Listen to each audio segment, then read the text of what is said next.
Hello, I'm Louise, and this is Be Healing. One of the hardest things for me to manifest has been money. It has been a struggle for me because it's something I don't want to focus on much at all, and so it tends to lag behind in my life. I've done the money meditations, the vision boards, the focusing, but it never seemed to stick because I didn't enjoy it enough to keep it going.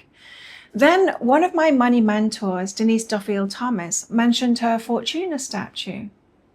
Fortuna is known as a goddess of abundance. She has a cornucopia of wealth, queens flowing out of it down to her feet, and she wears a blindfold that represents faith.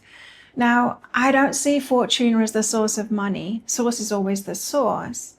But what resonated with me was how she gave me a symbol, a sacred anchor that helps me reconnect with faith, trust, and abundance. For me, having a physical reminder like that in meditation makes it feel more sacred, more alive.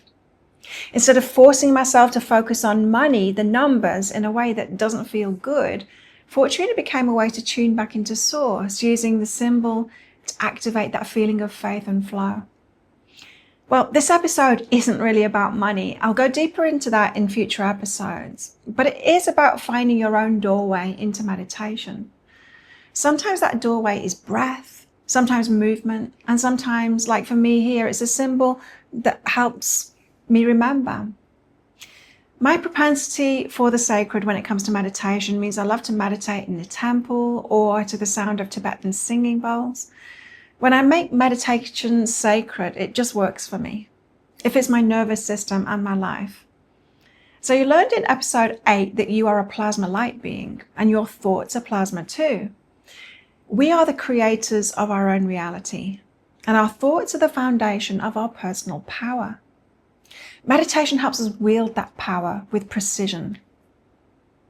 When we train our minds to come back to calm and to stay focused on what we choose, we stop scattering our energy on distractions, fears, and worst-case scenarios. Instead, we direct it like a laser beam toward the reality, the health, the money, the relationships, the experiences we actually want. When you meditate, your plasma toroidal field expands. It's not just a bubble around you, it's an active living current. It reaches out to whatever you're focusing on, linking you to that frequency and draws it into your life. The stronger and steadier your field, the faster and more smoothly you attract what's aligned to you. So you can see now how Fortuna helps me, right? She's not just a statue. She's a focal point, a physical anchor for my intention, my faith, and my field. Every time I sit with her, I'm not just thinking about money. I'm inviting it into my energetic orbit with clarity, reverence, and joy. I become a goddess of abundance too. So this is why it's so important for you to find your meditation language. Here's the thing, meditation is not one size fits all. We're often told the right way is to sit still, close our eyes, and empty our minds. But that's just one doorway. And if you're someone who has a busy mind, a restless body, or a sensitive nervous system, forcing yourself into someone else's doorway can feel like banging your head against a locked door. So instead, what if you tried a few different keys? A breath-based meditation that's simple and it's grounding. You might like to count your breaths, box breathing, counting in for 4, holding for 4, out for 4, and holding for 4. That might work for you.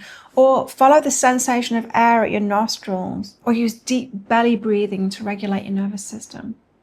You could use a mantra meditation, repeating a sound or phrase either silently or out loud. It can be like giving your mind something to chew on so it stops chasing every passing thought. You could try a movement meditation, walking slowly and deliberately, or doing gentle yoga, swimming, or even washing dishes with full attention can bring that same state of awareness without forcing stillness. You could try an open awareness meditation. Instead of narrowing your focus, you soften it, you open it up.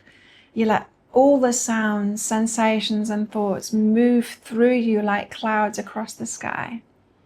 Being present and aware, noticing every sound, every sensation, every thought. A soft alertness. Or you could try an object-based meditation, such as gazing at a candle flame or a fire, gazing at a flower, gazing at a crystal, gazing at a shell, or a Fortuna statue, or a piece of art that holds meaning for you.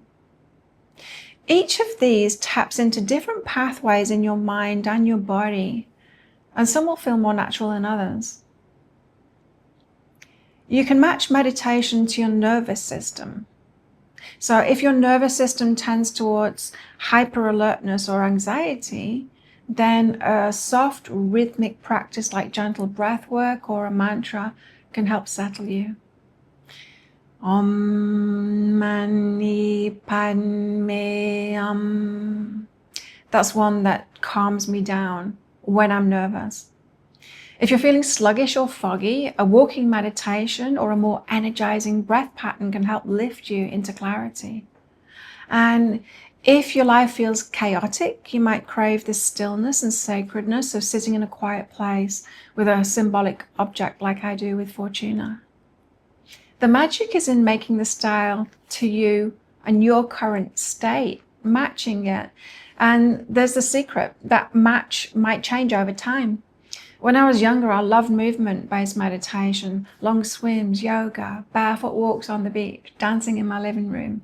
These days, I still love those, but my deepest peace often comes from singing bowl session or simple moment of reverence in front of my altar. So here's my invitation to you. For the next week, treat meditation like a tasting menu. Pick a different style each day and just notice. How does my body feel during the meditation and after it? Did my mind feel engaged, frustrated, or soothed? Could I see myself coming back to this kind of meditation without resistance? By the end of the week, you'll have a much clearer sense of what works for you now. Not what worked for you 5 years ago or what works for someone else on YouTube. So make it yours. Once you find the styles that resonate, make them yours.